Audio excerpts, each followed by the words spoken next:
हम भागने वाला नहीं है, हम भागने वाला है। हम माफी मांगने वाला नहीं है, माफी मांगाने वाला है। গত খাইল এই বাই আমারে কইছন যে আমি থানোর কাছে মাফ চাইলিতাম, নাইলে তাই কুয়েত আই যাবার, কুয়েত তাই নাই গেলে আমি বাগতাম না, আমি জায়গাত থাকতাম। তো আমি তোমারে কইয়ার ভাই, हम भागने वाला नहीं है, हम भागने वाला है। हम माफी मांगने वाला नहीं है, माफी मांगाने वाला है। याद रखना मेरे दोस्त। Welcome to Kuwait. কুয়েতর যে এয়ারপোর্টে নামবাই তুমি, মেইন গেটের সামনে তুমি আমারে পাইবাই। ওয়েলকাম, কোনো সমস্যা নাই। তখন আমি দেখো তুমি কিতা করতে পারো। ভাই হল আপনারা জানেন বিগত 2-3 দিন দেখিয়া তার আমার কিছু কন্ট্রোভার্সি চলের।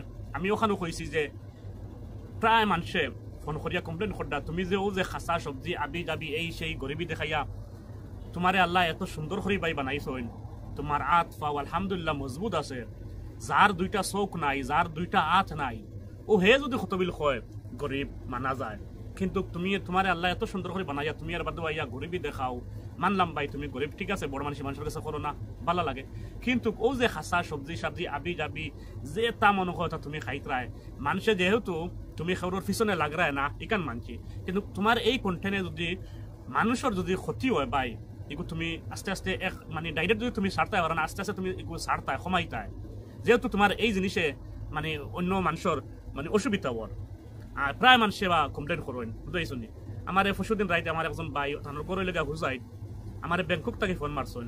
ফোন মারিয়া ও বিষয় আমার লাগে মাতিছেন যে এই মানুষটা মানে একদম মানে ঘৃণনীয় কাজ করে, যে ওখানে মানে মানুষের দেশের মানুষের দেখাইতে তুমি যেন যারা বিদেশ থাকে এরা ওরকম কষ্ট করিয়া কাজ কাম করে বা ওরকম খানি খার কষ্ট করিয়া খানি খাই মানে বানাইতে পারেন না বা খাইতে পারেন না খাসা খাইলাম। কিন্তু ভাই ইলা নাই, আমি আউট অফ ইন্ডিয়া প্রায় 14 বছর থেকে আমি আছি। আলহামদুলিল্লাহ আল্লাহর কাছে লক্ষ কোটি শুক্রিয়া যে আল্লাহ খুব আরামে রাখছেন, খুব সুখে রাখছেন। যতখানেও আছি আল্লাহর কাছে লক্ষ কোটি শুক্রিয়া আমি জানাই। কিন্তু আরও তো আমার ভাই বোন আছেন, বেঙ্গলোর আছেন, চেন্নাই, মুম্বাই, ইন্ডিয়ার বারও আছেন।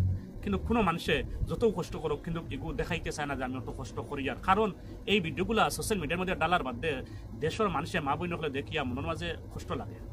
গতিকে ভাই তোমরা বোঝার চেষ্টা করবা, আমি তোমার এনে খারাপ করতে কইছি না। তুমি এখন মানে গতকাল করে ভিডিও কইতে তুমি কুয়েত আই যাবাই, আমি যদি মাফ চাই না ভাই, আমি কোনো ভুল করছি না, আল্লাহ আমার ভুল খরাক না। আর কোনোদিন আইয়া পাবলিক প্লেস আইয়া মাফি মাঙ্গক না। যদি কোনো ভুল করিয়া থাকে আমার আল্লাহ আমার মাফ দিতা। আর যত সময় পর্যন্ত জ্ঞান থাকবো কোনো মানুষের লাগে ভুল করতাম না ইনশাআল্লাহ। আর জ্ঞান হারা হয়ে গেলে হইতাম পারিয়াম না, কিন্তু জ্ঞান থাকাকালীন কোনো মানুষের কাছে ভুল করতাম না। হয়তো আল্লাহর কাছে বহুত ভুল করিয়ার বহুত গলতি করিয়ার আল্লাহ মাফ করে দিতা, কিন্তু তোমার কাছে আমি ভুলও করছিও না, মাফও চাইতাম না। এটা বহুত দূরকে বাতে, বুঝছো নি। তো গতিকে তুমি কুয়েত আইতা আও, কোনদিন আও আমার জানাইও, সমস্যা নাই। আমার কুয়েতের এয়ারপোর্টের মেইন গেটের সামনে তুমি আমার পাইবা, তখন আমি দেখো তুমি আমার কিতা করতে পারো। আর এখন কথা অনুরোধ করি আমি কইয়ার, তুমি কুয়েত আইতা 100 বার আও, আমার তুমি এয়ারপোর্টে বারোই আমার সামনে পাইবা। কিন্তু অনুরোধ ও খান তোমার আমি কইয়ার, তুমিও যেগুলা ভিডিও বানাইতা খাসা খাইয়া ও পার্সেল আই গেছে খদ্দু বদ্দু আবি যাবি বা ইটা দেখাইয়া দেশের মানুষের মনের মধ্যে খুব কষ্ট লাগে। আর প্রায় মানুষে কমপ্লেন করতা তোমার ব্যাপারে, যার কারণে আমি ভিডিও বানাইছি। আমি তোমার কোনো রাত গালি দিছি না, কিচ্ছু করছি না। তুমি আমার গেছে ভিডিওত তুমি আমার লোকেশন থুকাইতা, বাড়ির এড্রেস থুকাইতা, তখন আমি তোমার কিছু গরমইয়া মাতি লিছি যেন ফারিলি বা ওটা আমার গুছা ইকান মাতিছি। কিন্তু আমি এখনো কইয়ার, যেদিন তোমার আমি সামনে পাইলিমু এই দাও আমি লইমু, এখান তুমি ইয়াদ রাখিও এই দাও আমি লইমু। আমি গলতি করছি না, তুমি কিন্তু আমার লোকেশন থুকাইছো, আমার বাড়ির এড্রেস থুকাইছো, এখান তুমি বালা করে ইয়াদ রাখিও। আর কুয়েত আইতা আও, বাইরে সামনে পাইবা, তখন দেখমু মানে কতটুকু তুমি করতে পারো। আর বাদ বাকি তো কুয়েত আমি আছি, বাজুর লাগে তো আর নিশ্চিন্তা খেউরের দৌড়া লাগতো না ইনশাল্লাহ। আমার লগে আমার আল্লাহ আছেন। Welcome to Kuwait.